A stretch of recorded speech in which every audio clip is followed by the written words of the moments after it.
Hi, everyone. I'm Judy the YouTube Lawyer. Thank you guys for joining in. It's a beautiful Sunday, so let's spend the day going over Sigfredo Garcia's appellate brief. So, as many of you guys already know, his appeal was denied, but I thought it would be interesting to go over at least part of his brief since we expect Katherine Magbanua to also be filing her appeal brief soon. And I see a lot of the regular people are here, so thank you guys for being here. And without much further ado, I will go ahead and start reading over this. Okay, so this was filed January 14th, 2021, and I looked up the attorney who did the brief. He seems like a very experienced, very well-respected criminal defense attorney named Baya Harrison III, Monticello, Florida. So it says, on appeal from the Circuit Court of the 2nd Judicial Circuit, Leon County, Florida, Honorable James Hankinson, Circuit Judge, initial brief of appellant. And remember, when you appeal a case, it's not a matter of having the whole case heard anew by the judges, but rather you have to point out some procedural or evidentiary errors, what problems or what reversible errors occurred in the underlying tribunal. So this is the table of contents. Looks like number one, the argument is that the trial court erred in finding that failure to disclose expert opinion on bullet trajectory and height of shooter was not a willful discovery violation and did not result in procedural prejudice. Number two, the trial court erred in its response to jury questions during deliberations. So those were the main arguments in Sigfredo's appeal. And then, of course, it's required that you include a table of all the case law to persuade the appellate judges. And you have to give the pages on which those cases are cited, as well as any statutes or other laws. Okay, so it starts with a kind of cursory summary of all the facts, and I'll just go ahead and read that. It might be interesting for people who are still kind of new to the Dan Markel case. Okay, statement of the case and facts. Appellant and Luis Rivera were charged by indictment in Leon County Circuit Court case number 2016 CF 1581A with first-degree premeditated murder. The state also charged appellant with conspiracy and solicitation to commit murder in case number 2018 CF 496, and those charges were consolidated for trial on motion by the state and order of the court. The state filed a notice of intent to seek the death penalty on June 24th, 2016. Rivera subsequently entered a plea and agreed to testify against appellant. Appellant, which is Sigfredo Garcia, entered a plea of not guilty. Katherine Magbanua was also charged with murder in case number 2016-3036, and her case was joined with this case by order entered May 20th, 2018. Appellant and Magbanua were then tried jointly in a jury trial commencing on September 26, 2019. Sorry about that. I need some water.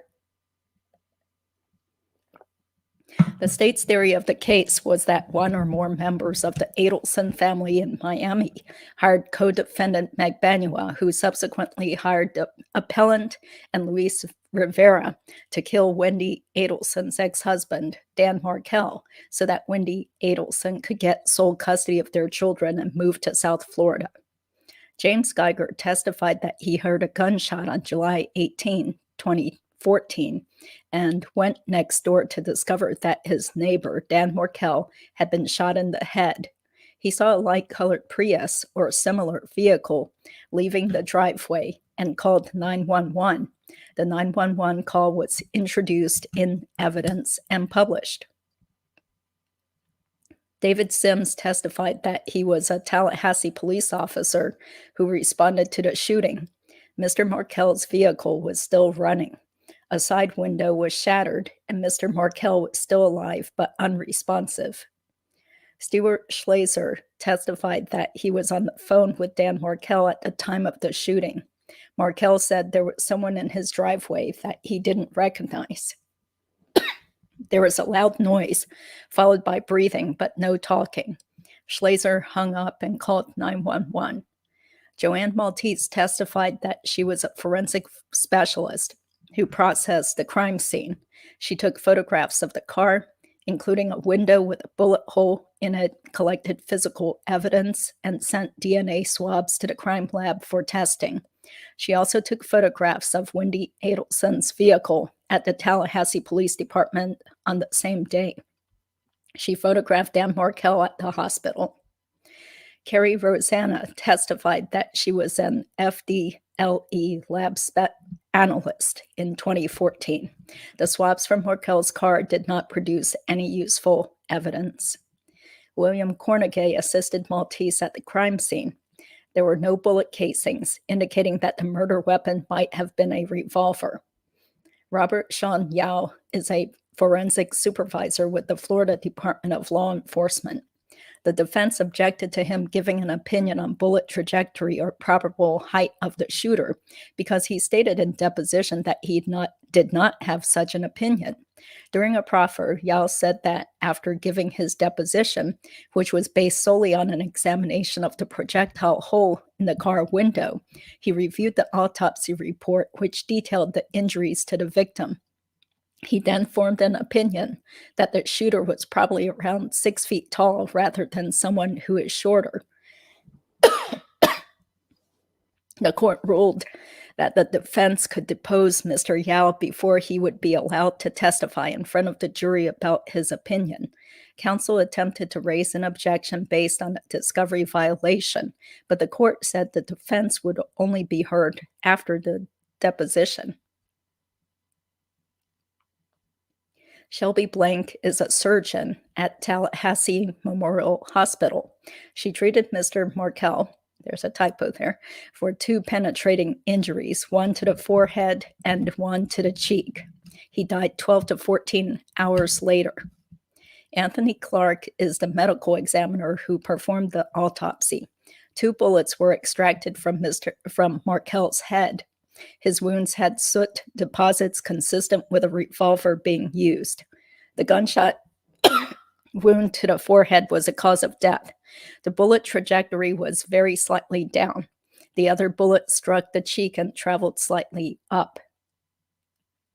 Len Harvey works for the Premier Health and Fitness Center. He authenticated security video taken at the gym on July 18, 2014. Andrew Brown works for Star Metro Bus Service in Tallahassee. He authenticated video recorded on 2 buses on July 18, 2014. The video shows a Prius with 2 occupants. The passenger wore a white shirt. The video is not the original, but was enhanced by the prosecution. The defense requested a Richardson hearing based on not being provided the enhanced video, and also based on the original video not being introduced in evidence. Appellant joined in the objection. The court reserved ruling pending the next witness. Brock Dietz testified that he used computer software to alter the gym video recording. These alterations included highlighting certain vehicles at times indicated by the state attorney. He did this whenever the green Prius appeared in the video. He did the same thing to the bus video. The most recent edit to the videos was provided to the state a week before trial. He altered the gym video a total of 5 times. Investigator Mike Dillmore testified that he performed a forensic analysis of Charlie Adelson's iCloud data. There were text messages between Charlie Adelson and co-defendant Katherine Magbanua.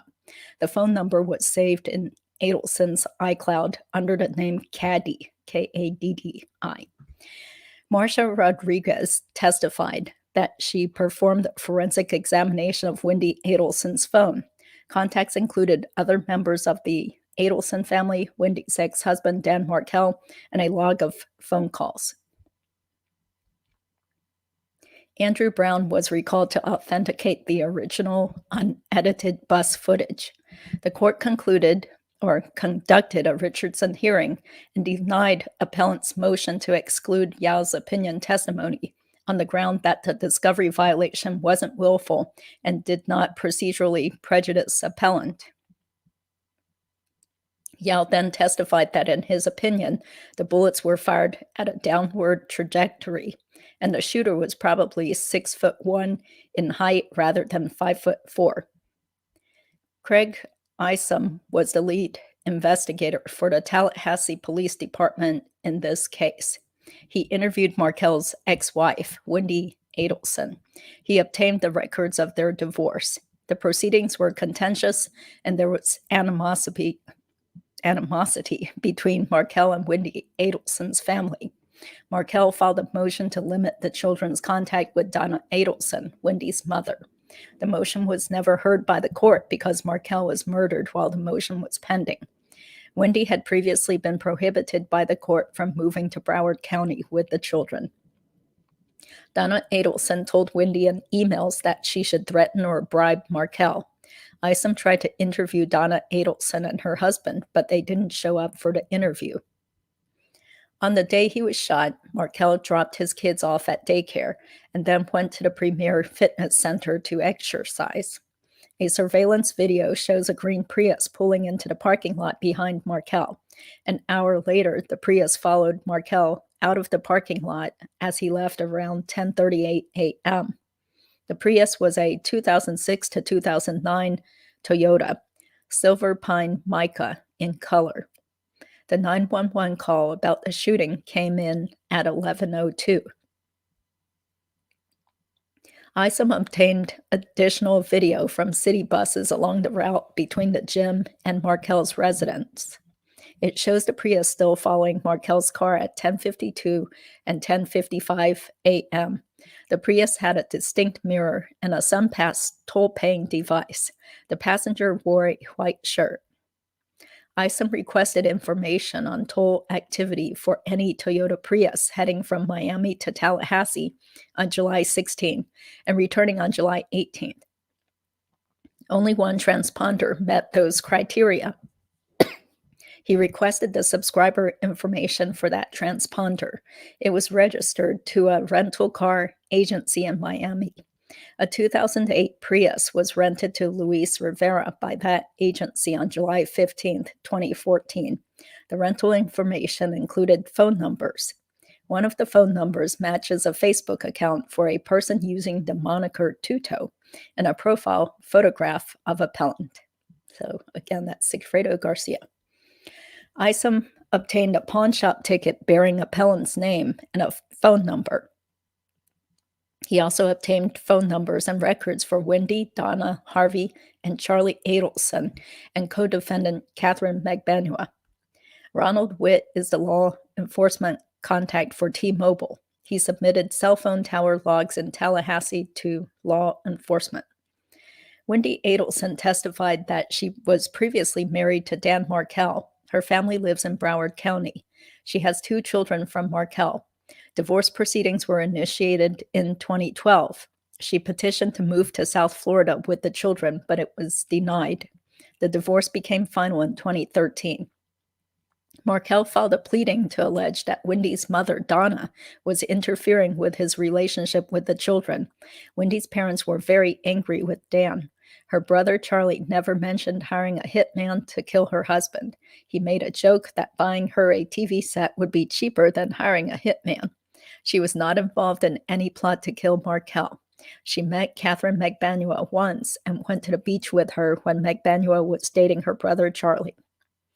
Thomas Balboni is an investigator for the state attorney's office.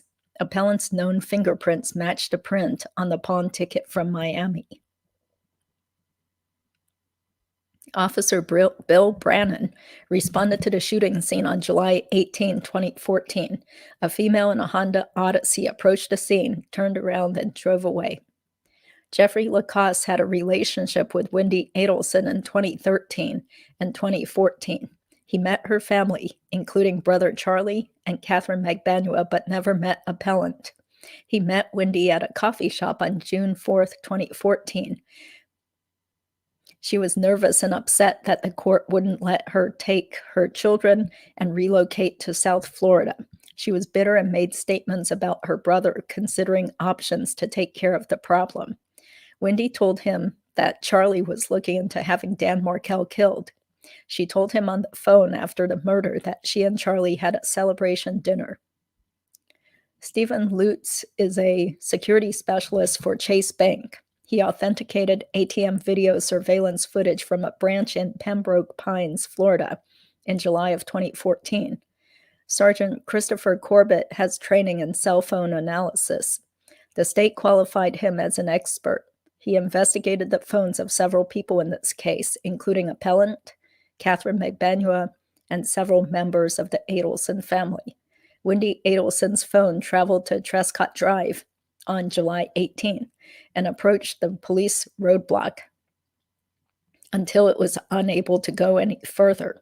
It also attempted to call Markel at 11:42 a.m., but there was no answer, and the call went to voicemail. Cell phone tower dumps were used to determine where certain cell phones were located at various times. Markel went to the Premier Health and Fitness gym and then back to his residence prior to being shot. A phone number ending in 5986 was found in the tower dumps that was also in Harvey Adelson's cell phone records. This was Appellant's number. Corbett compared known cell phone records to the tower dumps to see if any of the phones were in the Tallahassee area during the relevant time period. Luis Rivera's phone was in the tower dump. Rivera and Appellant both had phones appear on a tower dump for a tower near I-10 and Thomasville Road. Appellant's phone location was consistent with the tower servicing the Premier Gym. Rivera's phone was in that area as well. The tower data only provides a general area, not a precise location. Luis Rivera testified that he entered a plea to second-degree murder in this case and was sentenced to 19 years in prison, concurrent with a federal prison sentence of 12.5 years, in exchange for becoming a cooperating witness. He also had pending charges for which he hasn't yet been sentenced. Rivera grew up with Appellant. Appellant's nickname is Tuto. Co-defendant Katherine Magbanua is Appellant's wife, or at least he thought they were married. Their relationship was on and off. Rivera's height is 5'4". Appellant is 6'1". Appellant approached him in 2014 about going to Tallahassee. Appellant said he had a job and would pay Rivera to go with him, but Rivera didn't ask what the job was. He made 2 trips to Tallahassee with Appellant. He thought they were going to do a robbery, but Appellant said they would have to kill a man for some kids. It was for a lady who wanted her kids back. Appellant had a piece of paper with a picture of Dan Markel. Appellant was driving on the first trip. Rivera brought the car. The first trip was around June 4th or 5th, 2014. Rivera admitted that he got a traffic ticket for speeding along the way. Rivera was going to be the shooter, but didn't want to do it in front of the kids. They lost contact with Markel as they were following him. They abandoned the plan and returned to Miami. They returned to Tallahassee on July 16th to try again. Rivera rented a green Prius. They saw a woman with kids walking to Markel's house as they pulled up, and she looked their way. They drove off, and Appellant called Katie. Katie told Appellant they had to finish a job before Markel left town. Rivera posted a picture of an owl on Instagram while they were waiting, and then took it down. Rivera said that Appellant pulled out a gun and accidentally shot a hole in the car, and they had to get it fixed. He and Appellant went back and followed Markel as he drove to the daycare center and then to the gym. Rivera was driving. They followed Markel back to his house afterward. The bus video showed the 2 of them driving before and after the murder. They pulled in behind Markel, who was talking on the phone. Appellant got out, walked up to the driver's side of Markel's car and shot him twice. Appellant got back in the car and they left. Rivera was still driving. They dumped a gun in the lake. They stopped at an ATM to get cash on the way back to Miami. Katie was responsible for getting them their money. Wendy was the one paying. Rivera, Appellant, and Katie each got a cut of the money. Rivera and Appellant bought cars and motorcycles with the money. The Adelson family hired Appellant to murder Mr. Markel, and Appellant paid him to help. Officer Jonathan Grossman testified that he located the Prius in 2015 by its VIN and searched it. He found a bullet hole in the passenger's floorboard. Heath Leland worked at the Creative Preschool. He saw Mr. Markel on the day he was killed. He noticed a Prius parked outside the daycare center in the parking lot. Shadrick Nobles testified that Appellant tried to buy cocaine from him in Tallahassee in June or July of 2014. He saw Appellant and Rivera 2 times about a month apart, and they had car trouble both times. The second time he took them to the auto parts store to buy a hose. He helped get them a room for the night. The vehicle was a gray station wagon. Justin Willits provided toll booth information to law enforcement about a SunPass transponder assigned to a Prius that went through the toll booths on Alligator Alley on July 16, 2014 at certain times. Only one customer account matched the search criteria. Waldo Nunez was a sales representative at the rental car agency in Miami. He rented out a Nissan Altima on June 2, 2014. He rented out a Hyundai Sonata on June 3rd. The contracts were introduced in evidence. Darren Schwartz owns a rental car company in Miami. All of his vehicles had SunPass transponders installed. He had 2 green Priuses in July of 2014. He rented one of them to Luis Rivera. Elizabeth Ritchie is a firearms analyst with FDLE. She analyzed 2 fired bullets. They were .38 caliber and were both fired from the same weapon. June Chimda dated Charlie Adelson from 2015 to 2017. He spoke of the murder of Dan Markel but never admitted any involvement in it. Yindra Mascaro lives in Miami and testified about her knowledge and relationships with Katherine Magbanua, Appellant, and Luis Rivera. Clarissa Libredo is Harvey Adelson's assistant at a dental office in Tamarack, Florida. Charlie Adelson also worked there. Katherine Magbanua was a patient one time. Erica Johnson also works at the dental office as a dental assistant. Donna Adelson worked there too. She called Charlie when the FBI came looking for employment records for Katie.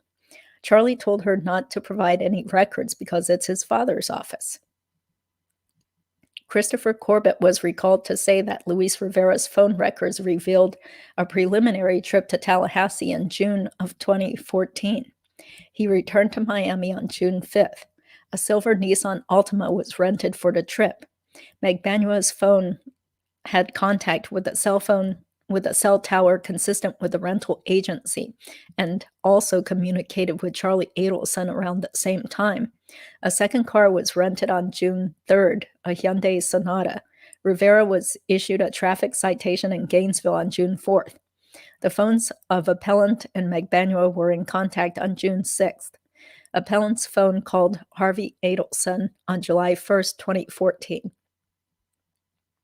Rivera and Appellant both had phone records showing another trip from Miami to Tallahassee between June 16 and June 18. Another car was rented for the July trip. Appellant's phone number was listed on Rivera's rental contract. GPS location information put the rented Prius in Magbanua's driveway on the evening of July 15. Rivera's phone and Appellate's phone left Miami just after noon on July 16. The SunPass transponder also paid a toll along the way. Rivera's phone communicated with a cell tower near the Budget Inn, and there was a registration for a hotel room at that location. Both phones were active near Trescott Drive on the evening of July 17. There were communications between the phones for Appellant and Magbanua that evening as well. Surveillance video puts the Prius at Premier Health and Fitness at 9:16 on the morning of July 18. Both phones were connected to towers consistent with that. Rivera made an ATM withdrawal in Pembroke Pines on July 18 on the way back to Miami. Mary Hull is a financial investigator with the Florida Attorney General's office.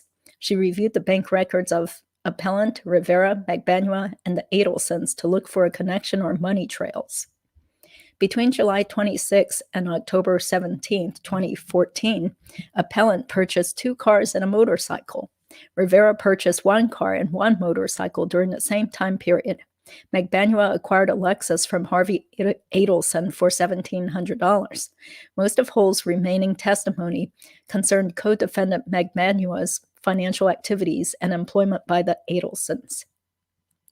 Oscar Jimenez was an FBI agent who did an undercover operation on April 19, 2016.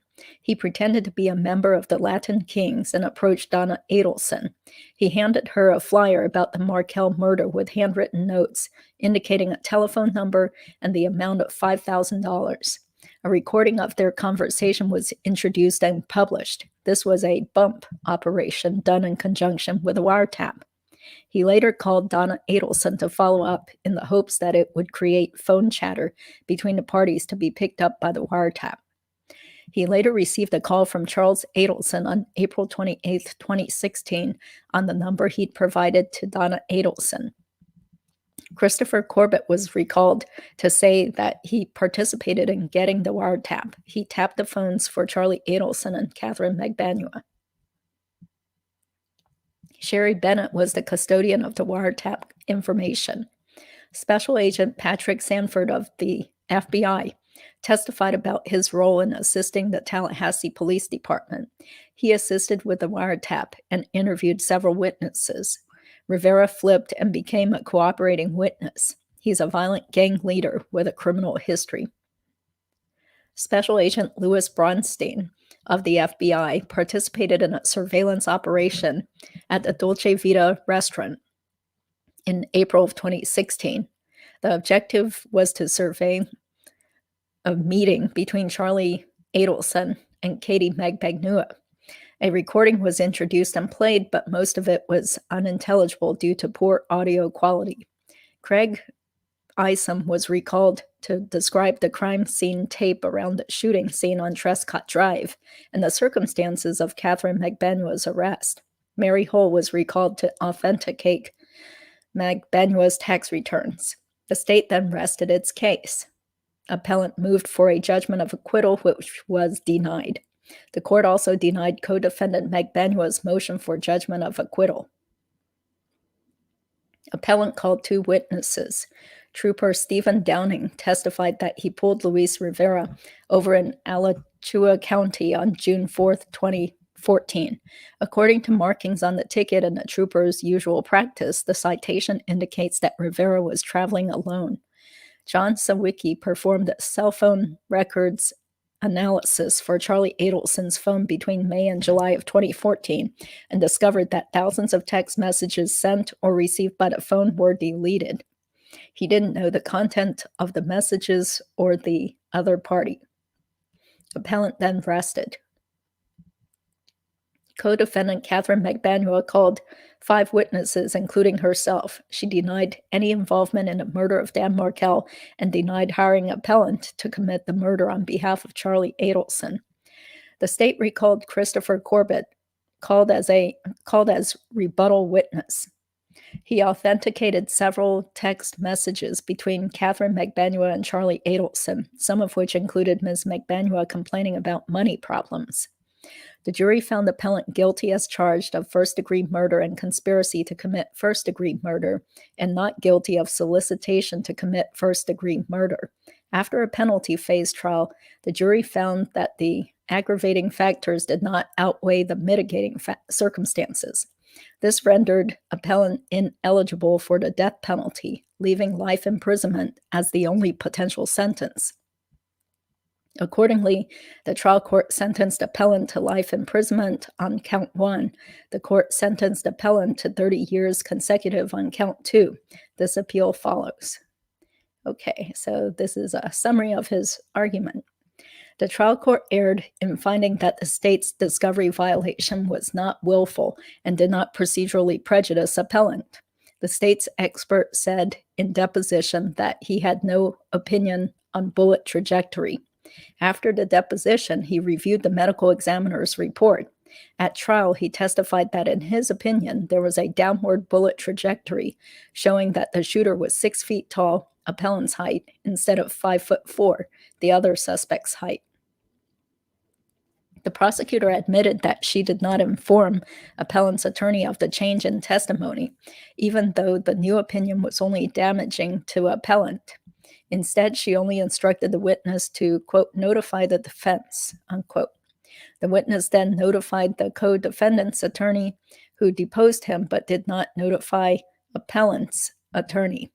The court found that it was unknown whether the state asked the witness to inform both attorneys, but the prosecutor expressly admitted during the Richardson hearing that she did not ask the witness to contact both attorneys.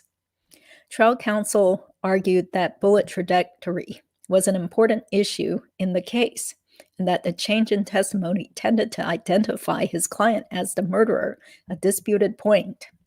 Counsel added that had he known of the expert's changed testimony, he would have obtained a defense firearms expert to dispute the state expert's conclusions that there was a downward trajectory and a tall shooter.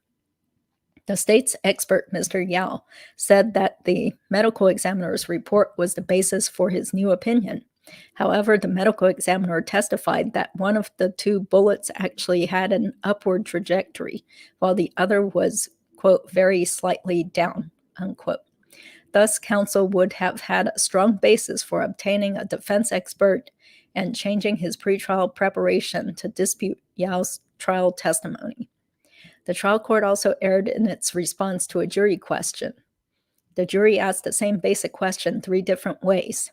The jury asked if appellant could be convicted as a principal to premeditated murder. 1, if he only had the intent to commit robbery. 2, if he himself didn't premeditate. Or 3, if he was a principal to any act. A defendant must have the specific intent to kill to be guilty as a principal to the premeditated murder. However, instead of giving this answer or referring the jury back to the instructions on principal and independent act, the court replied that there are no exceptions or exemptions to a person being a principal to a criminal act. This was a misleading instruction that invaded the province of the jury to consider the independent act doctrine based on appellant's lack of intent to kill. Argument. Number 1, the trial court erred in finding that failure to disclose expert opinion on bullet trajectory and height of shooter was not a willful discovery violation and did not result in procedural prejudice. The trial court erred in finding that a discovery violation by the state was not willful and did not result in procedural prejudice. A trial court's findings after a Richardson inquiry into an alleged discovery violation are reviewed for an abuse of discretion, but that discretion can only be exercised after making an adequate inquiry into all of the surrounding circumstances.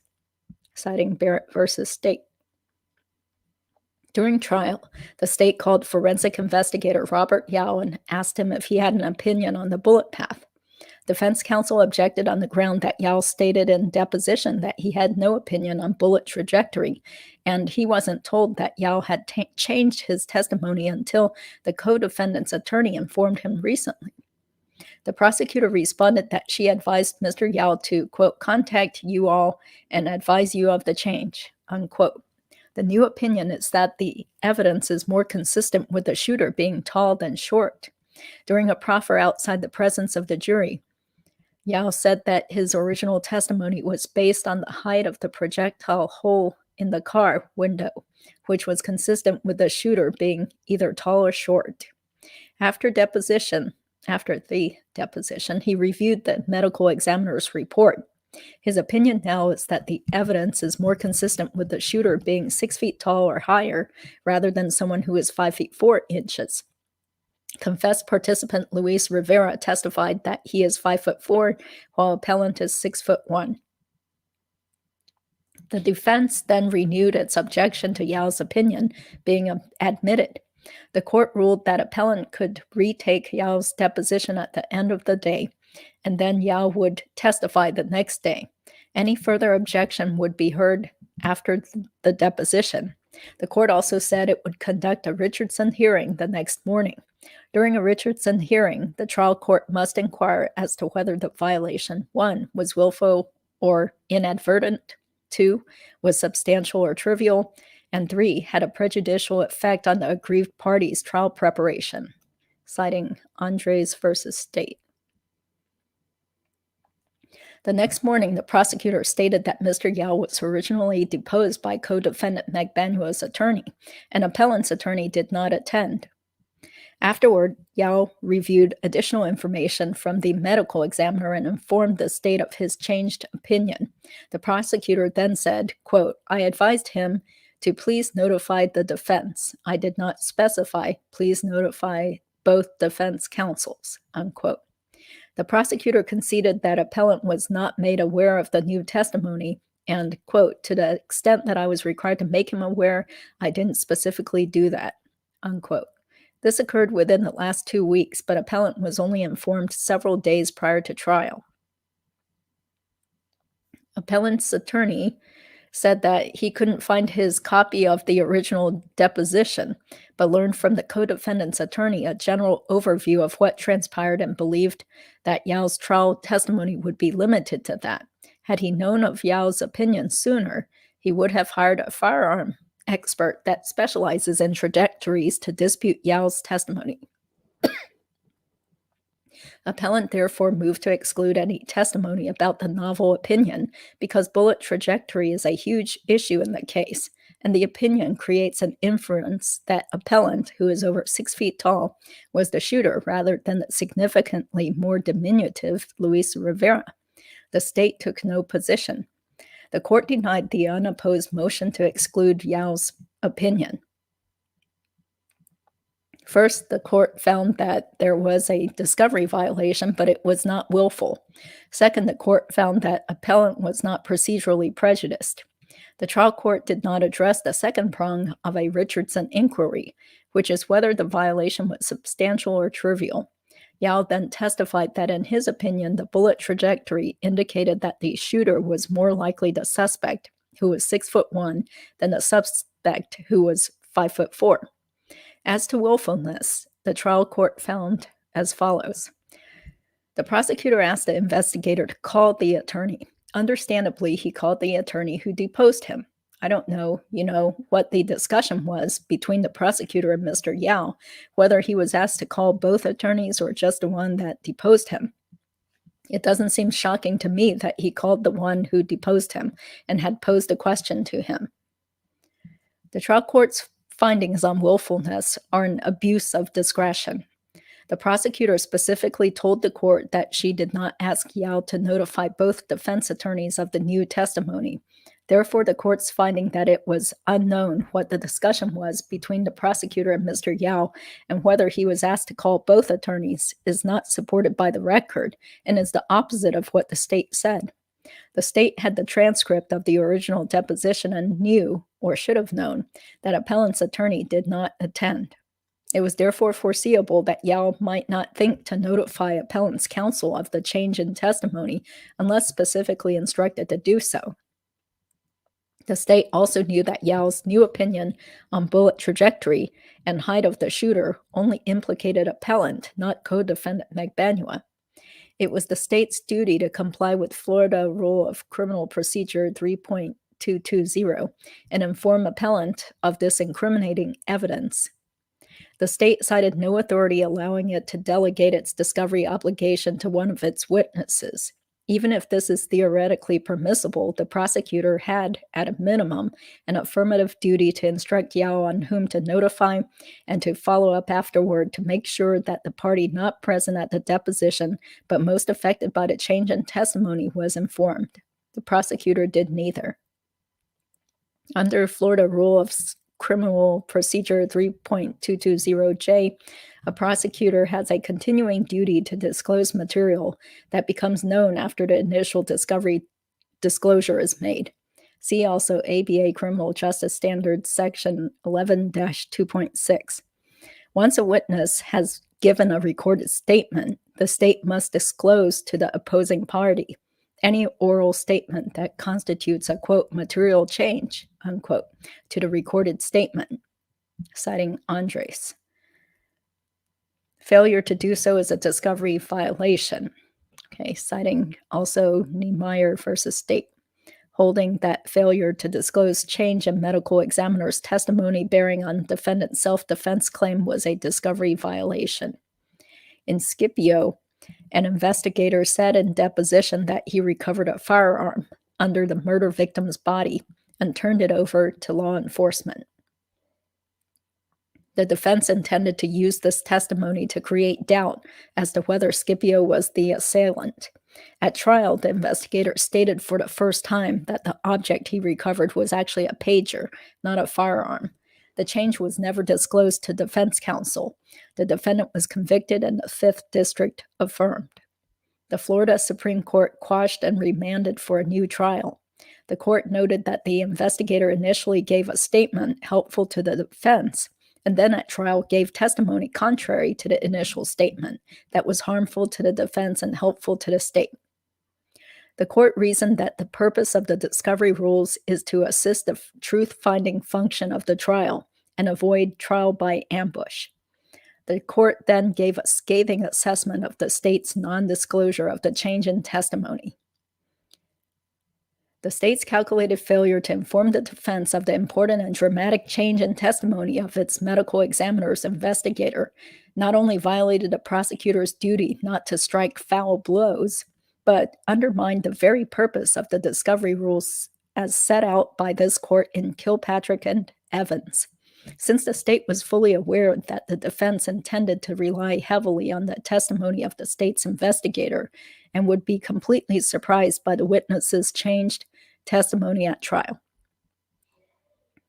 In this case, the prosecutor admitted that it was her duty to ensure that appellant was informed of the new testimony that hurt his defense, and she, quote, didn't specifically do that, unquote. She also admitted that she failed to adequately instruct her witness to notify both defendants on her behalf. The trial court's finding that the conversation between the prosecutor and Yao was unclear, and therefore the discovery violation was not willful, is an abuse of discretion and cannot stand. The finding of no procedural prejudice is also error. The trial court reasoned that appellant didn't attend the original deposition or review it, had only deposed one other witness in the case and none of the experts, and was given an opportunity to depose Yao about his new opinion the previous day. However, counsel said that he was aware of Yao's testimony in the first deposition because the co-defendant's attorney contacted him and gave him, quote, a general overview of what transpired, unquote. His strategy was based on that information. It was therefore unnecessary for him to attend the deposition personally to know what Yao's trial testimony would be. He also said that he would have sought to retain a defense expert on bullet trajectories to refute Yao's opinion had he known of it sooner. This assertion is supported by the fact that the medical examiner testified that one of the bullets traveled on a trajectory that was only, quote, very slightly down, unquote, and the other bullet actually traveled, quote, slightly up, unquote. Here is Dr. Clark's testimony on what the autopsy revealed about bullet trajectory. Answer: okay, the first shot to be fired in the autopsy report again is gunshot wound number 2. I tend to start from top to bottom. That's the left cheek and face. That traveled from front to back, very slightly down and very slightly right to left. So it's going this way into the face. Question: all right, and the next one? Answer: the one that I labeled as gunshot wound number 1 to this area here, what we call the glabella, went from front to back, slightly left to right, and slightly up, so it's coming this way. Therefore, there would have been a legitimate basis for a defense expert to dispute Yao's opinion that the shooter must have been tall based on the medical examiner's report. The fact that one bullet traveled upward suggests that the shooter might have been short, but Yao made no mention of this contrary point in his testimony. Whether defense counsel deposed other witnesses is irrelevant. Yao testified that his new opinion was based on the medical examiner's report, and defense counsel clearly outlined what he would have done differently had he known about it. The defense theory was that Rivera committed the murder and then blamed it on Appellant to get a favorable plea deal. Evidence tending to identify Appellant as the shooter was devastating to that defense. As a result, the discovery violation was substantial, notwithstanding the trial court's failure to consider this factor in its Richardson analysis. And trial counsel definitely would have prepared differently in order to deal with Yao's opinion had he been properly notified. A defendant is entitled to a new trial if there is a reasonable possibility that the discovery violation procedurally prejudiced the defense. Procedural prejudice exists if there is a reasonable possibility that the defendant's trial preparation or strategy would have been materially different had the violation not occurred. The error is harmless only if the appellant court can say beyond a reasonable doubt that the defense was not procedurally prejudiced by the discovery violation. In the vast majority of cases, the record will be insufficient to support a finding of harmless error, citing State versus Shop and Scipio. Because there was a willful and substantial discovery violation that procedurally prejudiced the accused, the trial was unfair and a conviction must be reversed. Okay, number 2. The trial court erred in its response to jury questions during deliberations. The trial court erred in its response to a question posed by the jury during deliberations. A response to a jury question is reviewed for abuse of discretion. Discretion is only abused when the judicial action is arbitrary, fanciful, or unreasonable, or when the jury instructions are confusing, contradictory, or misleading, citing Cannon versus State. Error also occurs if a response to a jury question constitutes an impermissible comment on the weight, character, or credibility of any evidence adduced, citing Spites versus State, quoting Whitfield versus State. During deliberations in this case, the jury posed a series of related questions to the court about the law of principles. The written jury questions and court answers are contained in the second supplemental record, but they are out of order. Therefore, all of them will be synchronized with the trial transcript to make the order clear. The first jury question was in 2 parts. Number 1, if person B accompanies person A with a shared intent to commit a robbery together, and person A commits premeditated murder during the robbery, but person B did not know a murder was intended, is person B a principal to premeditated murder? Number 2, does principle apply to conspiracy? This question clearly applies to appellant, as co-defendant Magbanua was not alleged to have been present at the scene when the crime was committed, and co-conspirator Luis Rivera was a cooperating witness who pled guilty and was not on trial. This question indicates that the jury believed the appellant did not intend for a murder to be committed. As to the first part, the court answered without objection that it is not allowed to apply the law to the facts. The court answered the second question in the negative. The second jury question asked to see a cell tower map, which was a demonstrative exhibit and not in evidence. The court answered without objection that the jury could not see it. The third jury question was as follows. Can you be a principal to premeditation if you do not premeditate it yourself? Like the first question, this indicated that the jury believed appellant did not have a premeditated intent to kill. After conferring with the parties, the court answered by saying it cannot answer hypothetical questions or apply the law to the facts. and referred the jury to the instructions on first-degree premeditated murder principles and independent act. The jury's fourth question, which was somewhat cryptic, was as follows. According to the law, are there any exceptions/exemptions to an individual being a principal to a criminal act? RE instructions, page 5, principles, quote, commit a crime, okay, little arrow, paragraph 1, another arrow, that the criminal act be done, i.e. principal to any act. Underlying arrows and symbols in original. The state proposed that the court answer that there are no exceptions to the law of principles. The defense attorneys did not agree. They argued that, taking the jury questions as a whole, it seemed that the jury wanted to know if intending and aiding a robbery made you a principal to a premeditated murder that the other person committed. Counsel correctly argued that the answer to that question is no, because felony murder wasn't charged.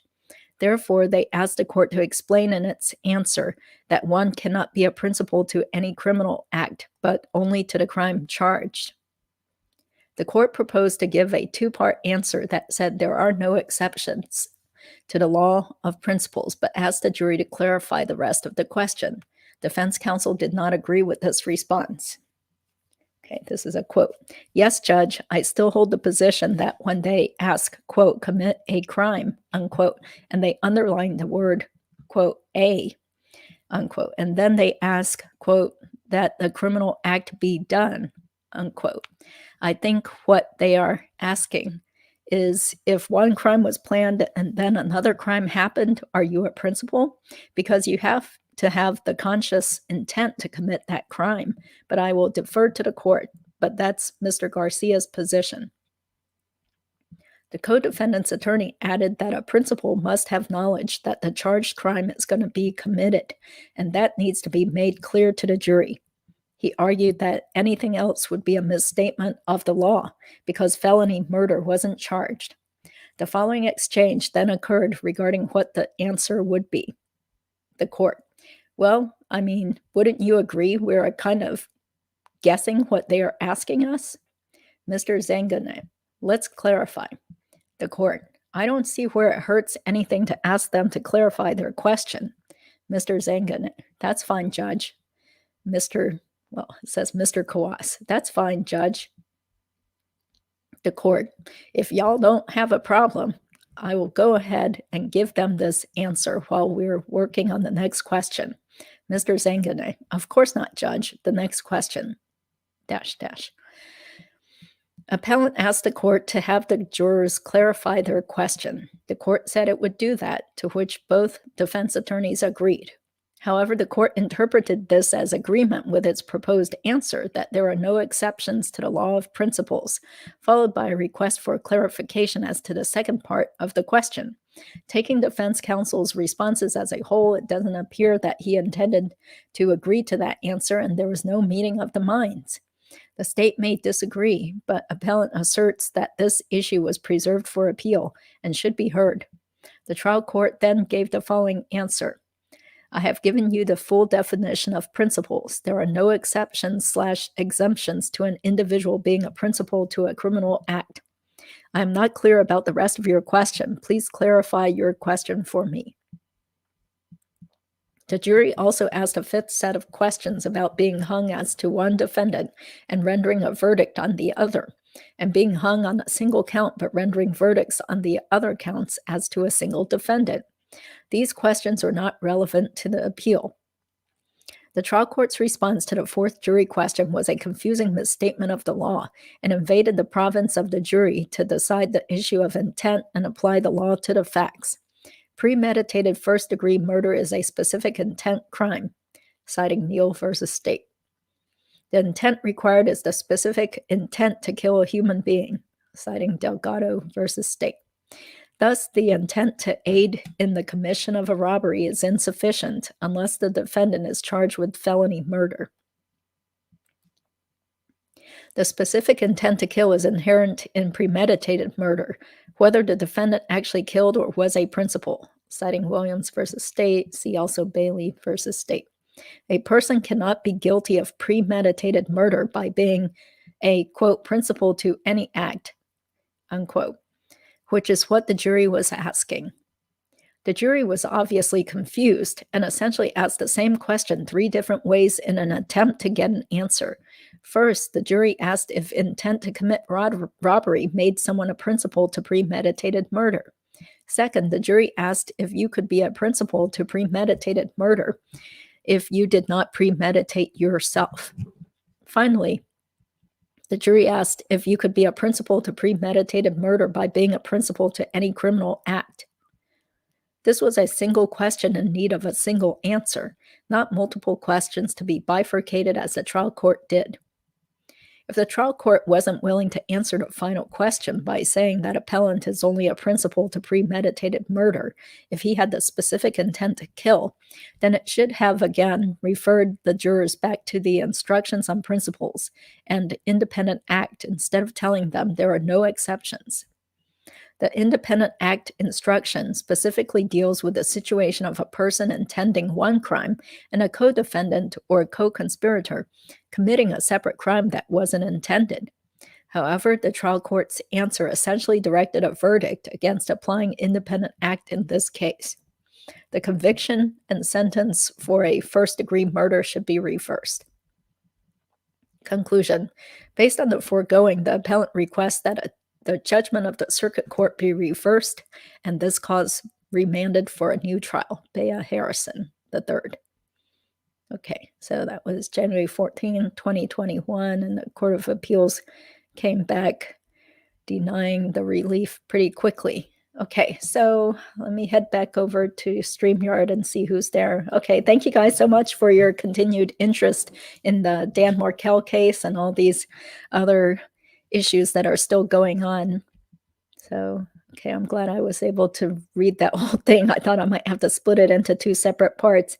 Okay, so let me scroll all the way up and try to address some of the comments. And again, thanks so much for your support, not only of this channel, but also of Ruth Markel. We got so many wonderful comments and feedback and well wishes to the Markel family. So I've been sending those comments over to Ruth Markel so she can hopefully, feel heartened that there are so many people behind her. Yeah. And again, just to plug her book, you can go ahead and pre-order her book, which is called The Unveiling. Okay, hold on a second.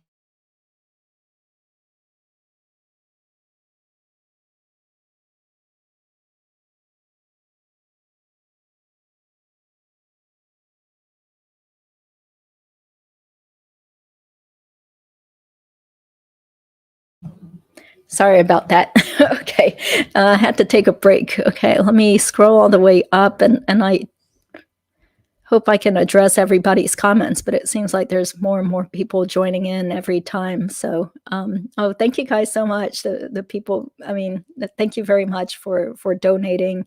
And again, I do have a real job as a lawyer. So if you guys want to just watch some of the ads that roll on my videos, that's fine. You don't really need to give donations, but I do appreciate it.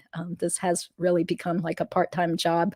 So, okay, scrolling all the way up to the top. Yeah, thank you, Nellie. Thank you, Christine. Hello, you are the best lawyer. Great gratitude. Great job with how you care about victims and family members. God bless you. Also, like Mentor Lawyer, Colorado. Yes, thank you. Thank you so much. Yes, I'm very impressed with Mentor Lawyer, James Wachowski channel, Deep Dive True Crime. Somebody just happened to tell me about it in a chat that I was on during Katherine Magbanua's trial. So then I discovered his channel, Deep Dive True Crime, and also, of course, True Lifestyles. Thank you. Please subscribe to her channel too. She's covering a lot about Charlie Adelson's life in jail and Katherine Magbanua's life in jail and other things related to the case. Yeah, thank you, Angela and Roxanne, Esther. Thank you guys so much. Okay. Hello, Pam. Thank you.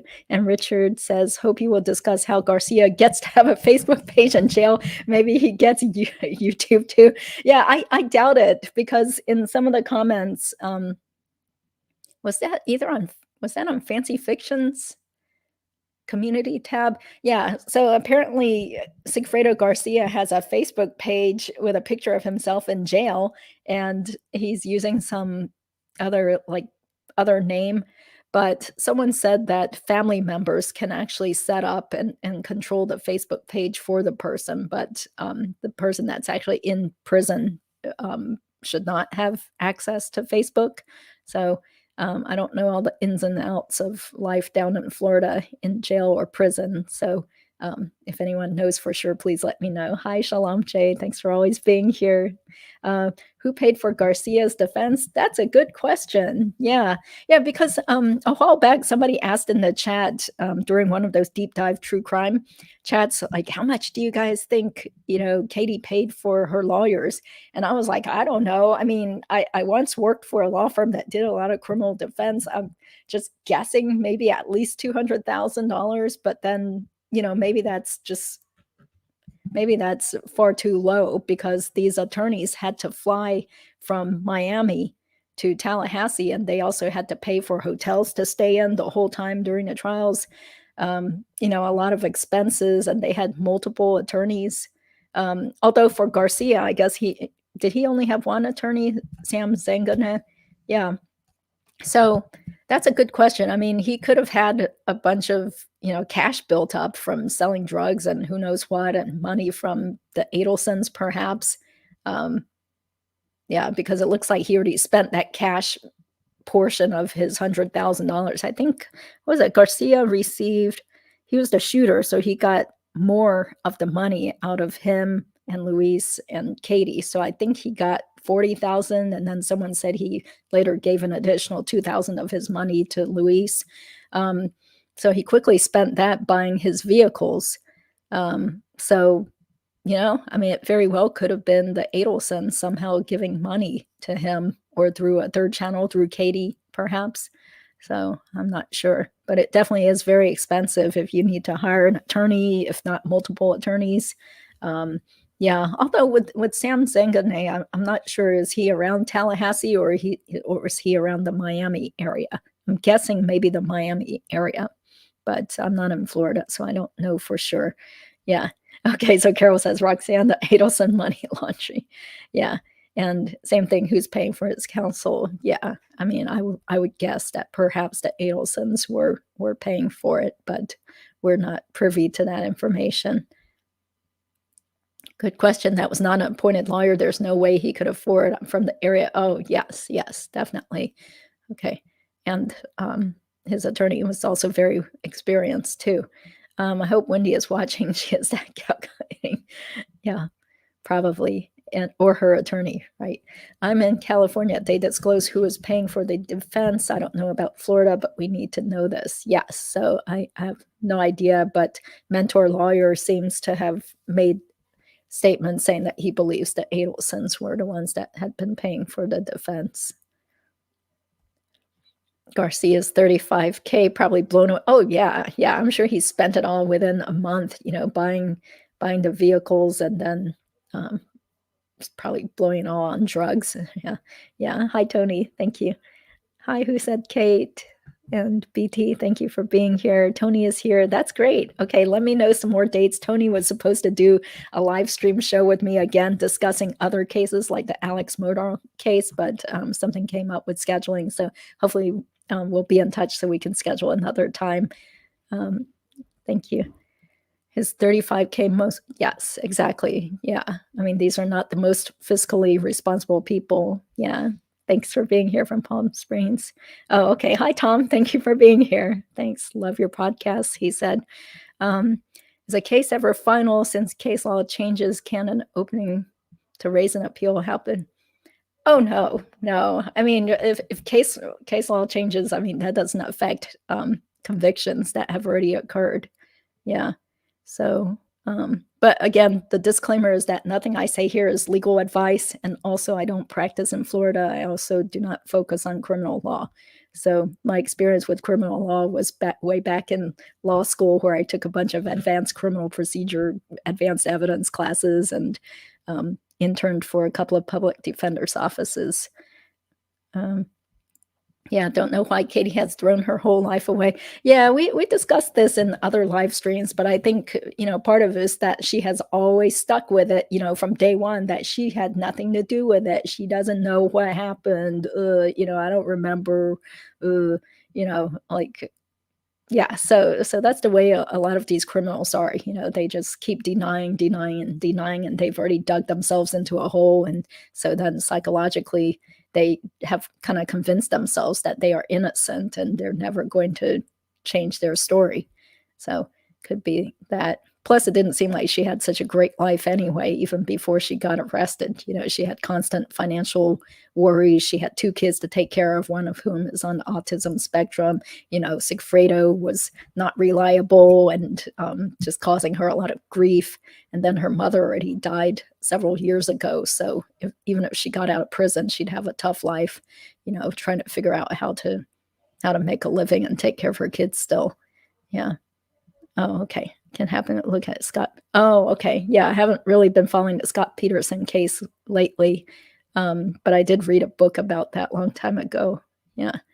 Only one reason, unfortunately, money was more important. Yeah, exactly. I mean, just listening to those phone calls on Fancy Fiction's YouTube channel, you really see what kind of person Katie is and her values and her, just the way she treats people and talks and stuff. She's very similar to Charlie, I think, just based on those phone calls. Hi, Sophia. Thank you. Yeah. Okay. This appeal.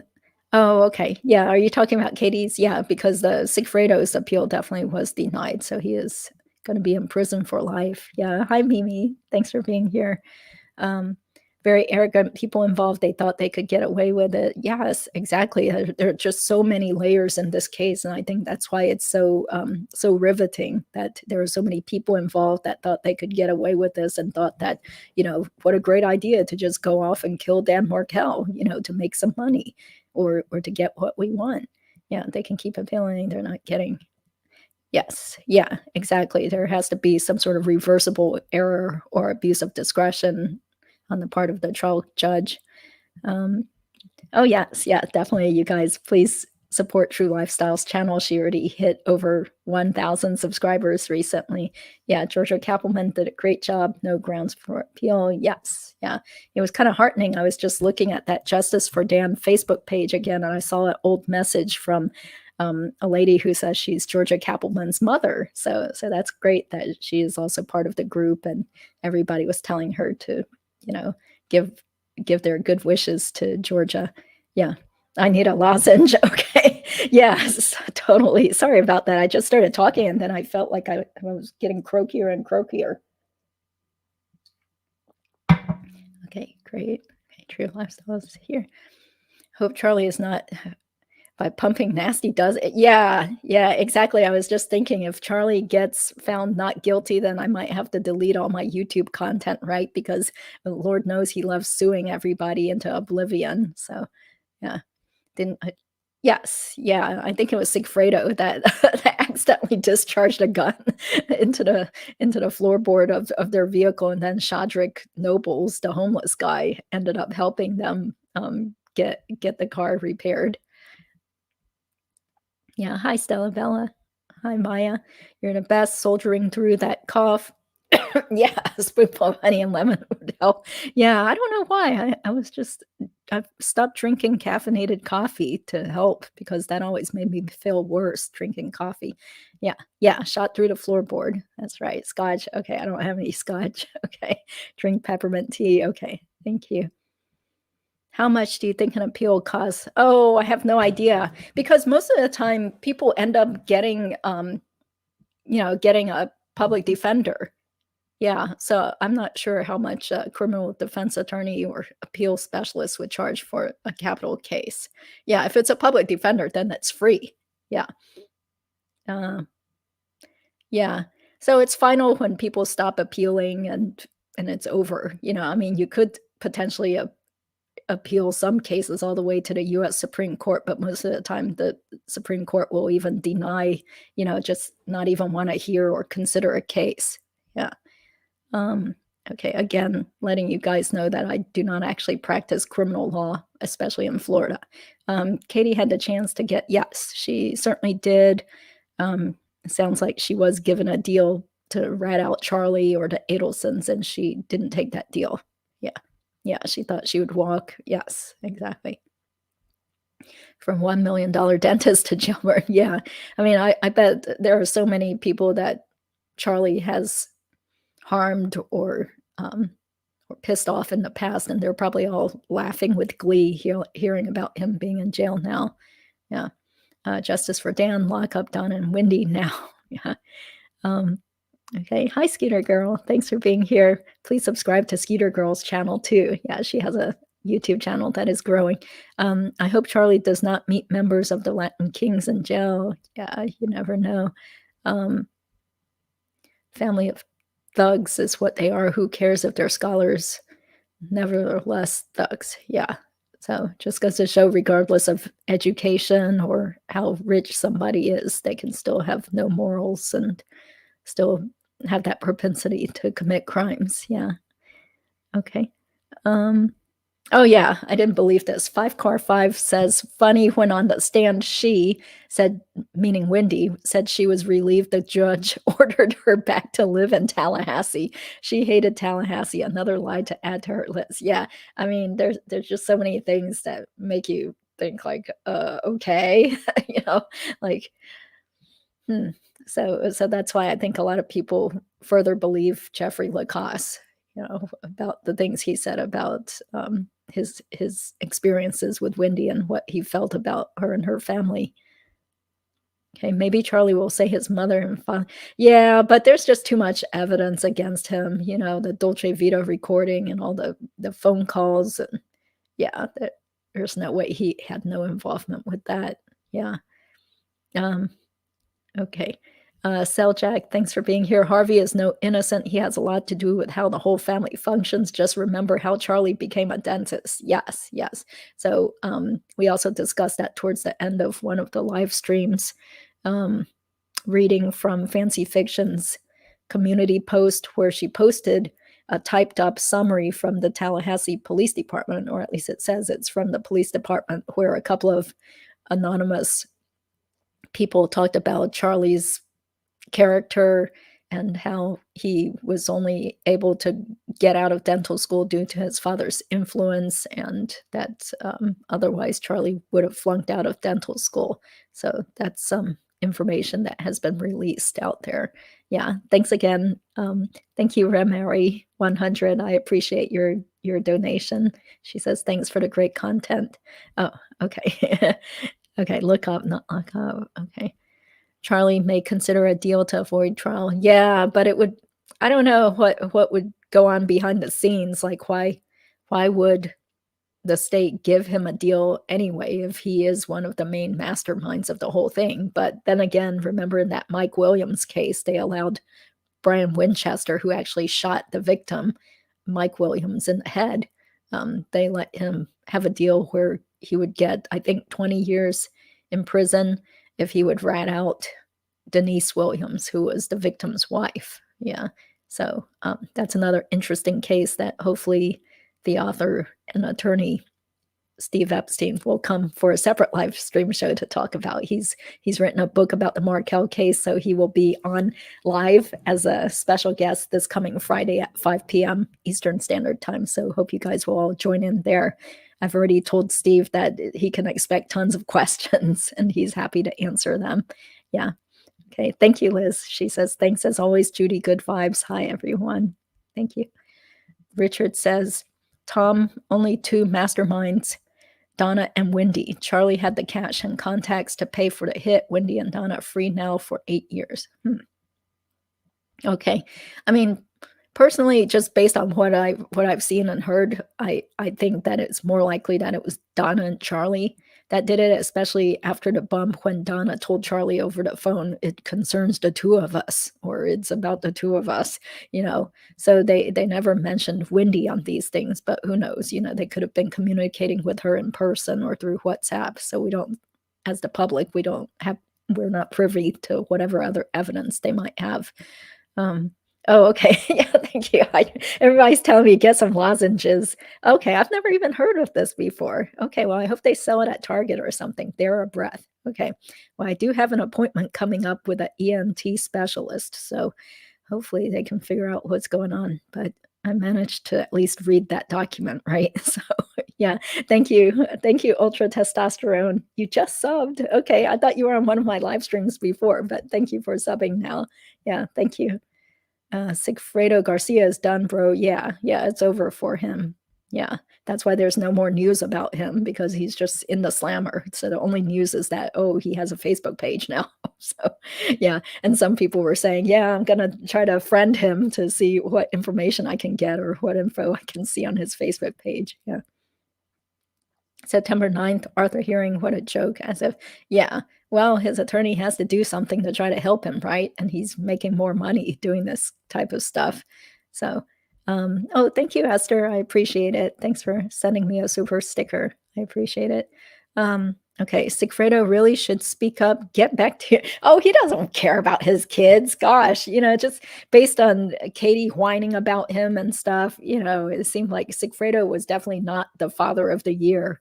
Yeah, he was like carousing around with other women, including the stripper slash prostitute, and doing drugs all the time, drinking. Yeah, he was not really somebody that was, in my opinion, probably not a positive influence on his kids. But let's wait and see if one of his relatives leaves some more hate messages on my channel again. So yeah. Oh, thank you, Roxanne. I appreciate that. Thanks for the super sticker. Oh, okay. Yeah. So that's what we went over, that he was saying that, oh, I wasn't given enough, or his attorney wasn't given enough notice about the bullet trajectory expert Robert Yao's change in what he said regarding the Sigfredo being more likely to have been the shooter due to his height and the way that the bullets went into Dan Markel's head. So that was his main basis for appeal. And then also saying that the judge didn't correctly inform or answer the jurors' questions when they were deliberating. So, but I do find it weird. I mean, anybody out there that actually does criminal defense, feel free to chime in or whatever. But it does seem weird that Sigfredo Garcia's attorney wasn't even there at the deposition of Robert Yao. I mean, if it was that important, then why didn't you attend the deposition? You can't just assume that your co-defendant's attorney is going to be there and cover for you and it's okay. Like what was he getting paid for? He should have been there. I don't know the whole story. Yeah, so you can't after the fact just start complaining because you weren't there to ask questions and you didn't bother to even think about getting like a shooting bullet trajectory expert for yourself. I mean, that's something that they could have thought of beforehand. So yeah, so not surprisingly, the appeal was unsuccessful. Okay, Sigfredo is asking for commissary donation. Okay. Yeah, who knows? Yeah, I wonder. I don't think the Adelson family wants to help him, so I guess he doesn't have any money bags friends that are going to be buying him more chips and squeezed cheese and honey buns and stuff. Yeah. Okay, Rivera. Yeah. I mean, even though he is, a scuzzy person and he was also involved in the murder of Dan Markel, I mean, at least he, in my opinion, at least he came clean and he was willing to tell the truth, to save himself too. So yeah. Yeah, by confessing. Yeah. Okay. Paid or not, considering the fact that he pulled the trigger to murder someone. Murder is murder. Yes. Yeah, exactly. Sigfredo is dumb and guilty. Yep, I think we pretty much all agree with that. Yeah. I think he started doing drugs when he was probably 10 years old. His father was also like a drug dealer type who ran off and left the family when Sigfredo was a kid. So, he certainly didn't have the greatest of upbringings, and his brain was already addled from years of doing drugs at an early age. Yeah. Who uses a rental car to do a murder? Yeah, I guess they thought that they wouldn't be tracked down as easily if they used a rental car. Yeah, it was definitely not a well thought out plan. So I guess Charlie really isn't a maestro, huh? Yeah. Who drives a rental car 400 miles under his own name? Yeah, exactly. That was also, they made so many stupid mistakes. Yeah, so they got what they deserved. Yeah. Yeah, uses his own cell phone, low IQ. Yeah. Yeah. Liz says, yes, 5-car worst lie ever. She slipped up there. If you were, quote, relieved when motion to relocate was denied, then why file the motion to relocate? I guess Georgia couldn't ask the latter, as it's speculation. Well, yeah, I mean, Georgia wanted to control the witness because she knew that Wendy was hostile and going to come up with any sort of, way to just, distract or not answer the question or make up something new. So normally when you have a witness like that, you don't want to ask any open-ended questions that allows the person to make up more stuff. Yeah. Rivera gave the court 80% of the truth. Nevertheless, at least he did it. Yeah. Yeah, exactly. They were not the brightest crayon in the box. Yes, exactly. They did not go to Harvard for undergrad and law school like Dan Markel did. Yes. Okay. Ultra Testosterone says dude uses a GPS tracked rental car that goes through the Florida Turnpike while using their own cell phone. Yes, exactly. Yeah, that's one of the reasons why they got caught. Yeah, then they stayed in the area, get ATM money, etc. Yeah. And so there are cameras everywhere. So that was great that there was a ATM camera picture of them in the vehicle when Luis got $40 cash from that ATM. Yeah. Wendy seems to be the only intelligent one. Okay. Wendy used WhatsApp and not cell phone and doesn't have any money he gave them. Yeah. Seems like it. Yeah, she will be hard to get. Okay. Yeah. Thank you for your comments, Ultra Testosterone. I agree with your comments. Yeah. BT says, yeah, it is mind blowing. They must have never watched a true crime story. Yeah, exactly. Ultra Testosterone says Wendy used WhatsApp and never transferred money or talked to the ex-girlfriend/killers on cell phones. Yes. I mean, that's from what we know as the public. Yeah. I agree with you, Ultra. Roxanne says Wendy will go down as she should. It's a matter of time. Yes, well, time will tell. We'll see. I mean, she still has a successful job working for Vault Health right now. Yeah. Ultra Testosterone says, so it seems they don't have evidence against her. Skeeter Girl says, anyone else looking for staple holes when you get $100 bill? Well, I mean, I hardly do anything in cash these days, but you're right. If I ever got $100 bill, I probably would wonder, like, does it have any holes in it? I've never seen any money that had visible holes in it before. Yeah. Ultra Testosterone says Donna is on cell phone and has given money, so I think she is vulnerable. Oh, yes, definitely. Definitely. I mean, I wouldn't be surprised if Donna got arrested. Maybe within the next year. Yeah, just guessing. Yeah, Charlie is done. Yeah, we hope so. But again, if there is a jury trial, who knows what the jury will do? Yes. He says Charlie was a moron too. Yeah. BT says, yeah, Wendy and Donna will most likely never get charged because they don't have enough evidence against them. Well, I mean, I kind of feel like there is enough evidence against Donna, but, maybe the state is just taking its time. So I'm sure she's all stressed out and her stomach is in knots these days, as it has been for years. As soon as Charlie is charged, Wendy and Mommy Dearest will get arrested. Well, we'll see. I mean, I feel like it's a lot more likely that Donna will get arrested as opposed to Wendy. Yeah, Donna is more vulnerable. Hey, LJ, thank you. Thanks for telling everyone to hit the like button, and please subscribe if you're not subscribed already. I appreciate all the support. Okay, Ultra says she is on cell phones after the bump, gave money to the ex-girlfriend with no-show jobs, etc. Exactly. Yeah, she signed those checks to Katie. Yeah. Wendy, I see them having no evidence on, even though I'm sure she was part of it. Yeah, I pretty much agree with you. Nellie says, appeal after appeal. At the end, I think everybody involved will go down one by one. Well, I sure hope so. Although, I think most people are still not sure if anything will happen against Harvey and Wendy. Yeah, I'm not sure. Hopefully there's still a lot more evidence that we, the public, do not know. Donna is vulnerable after Charlie is given a life sentence. Yes, Charlie is done and will get life. Yeah, hopefully so. Yeah, but stranger things have happened in Florida, right? So Charlie will be the key to get Donna charged. Yes. Let's see. Richard says Charlie and his bad back wanted to become a race car driver, racing go-karts for training. Maybe the jail will let him practice there. I doubt it. I mean, yeah, who knows what's going on with Charlie in jail, but maybe True Lifestyles will get us some more juicy information soon. Yeah, will Charlie flip on his mom? Nah, I doubt it. I mean, those two are too closely tied at the hip. Yeah. Wendy seems to be the only one who will get off scot-free. Yeah, okay. BT says, most likely not. Their mom has some spell over those kids. Yeah, exactly. I mean, it's a very, very closely knit family where they all support each other no matter what it seems. Well, other than the older brother who's off in New York. Their other brother that lives in New York is the only one I think believes his family is involved. Yeah, I think so too.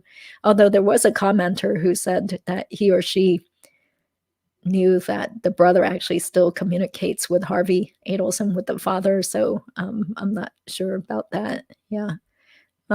Charlie would never flip on mommy or daddy, but Wendy, hopefully. Yeah. The brother in New York moved far away. Yes. Since his appeal was denied, Garcia should flip. Can't believe the stupidity of these people. Well, it's definitely pretty much too late for him anyway, and he wasn't even able to help bail Katie out by making up a bunch of lies, I guess. Yeah. Why would Wendy flip? Yeah, I mean, yeah, there's no reason for Wendy to tell on her family. Okay. Yeah.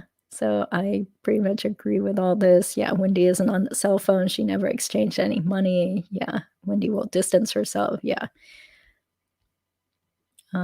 Hopefully Charlie will yeah, I don't know. Yeah, he really hates her. I'm not sure. I mean, it seemed like he was definitely jealous and resentful of her to some degree based on those phone calls you see on Fancy Fiction's YouTube channel. Yeah. Okay, so LJ says, in my opinion, you need to watch ML's 20 reasons why he believes Wendy Adelson is involved. Yes, that's a really great video. So it's gotten tons and tons of views. So that's on the channel Deep Dive True Crime. And the attorney uses the name Mentor Lawyer, but that's not his real name. Yeah. Wendy is a peeping Tom. She's watching all of this. Yoo-hoo, you're going to, okay, thanks, Roxanne. Yeah. Okay, so yeah, so Shalom J thinks that Wendy will walk free. Yeah, I mean, I do feel like at this point, from what we know, it doesn't seem like there's enough evidence on Wendy. Yeah, Wendy go rot in prison. Where did you buy your crystal ball? Okay, so let me jump down. I'm sorry, I don't think I have time to address every single comment, but let's see. So Richard says justice for Dan Markel is not complete until Wendy, Donna are arrested in jail. Rochelle says Wendy is up to her eyeballs in this plot. Who said Kate? Says, I hope Wendy is looking over her shoulder. She probably is, but on the other hand, you know, she seemed very confident that nothing was going to happen to her when she was at the trials. So, yeah, exactly. You have to prove Wendy did it or made some sort of overt act in furtherance of the murder or the conspiracy. Yeah. Okay, Roxanne says Wendy ordered the hit. Charlie found Katie. Katie had the hit carried out. Done deal. Yeah. Mommy Dearest was the middleman. Yeah. Well, she was definitely involved. Yeah. Okay, LJ says, in my opinion, yes, everyone knows how courts work. Okay. Ultra, you're pro Wendy. I'm not telling you. Well, I mean, just having the opinion that it's going to be really hard to have criminal charges stick against Wendy just based on whatever limited information we have as the public, you know, like it doesn't mean that we like her or we think that she's like totally innocent and clean. Yeah. They will be able to prove Wendy was involved. Yeah, we shall see. Yes. Okay, he says, I'm pro Wendy, laughing my ass off. Okay, okay.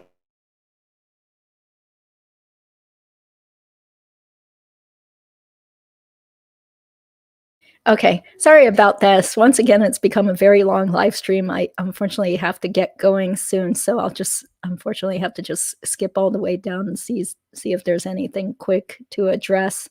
Let's see. Oh, great. Okay, so True Lifestyles says that she is busy working on Charlie's Evidence Part 2. Yeah, thank you so much. Your videos look like they take a lot of time to put together, so I appreciate you just whittling down the information and giving it to us in these like quick, nice, concise videos. So please support True Lifestyles YouTube channel.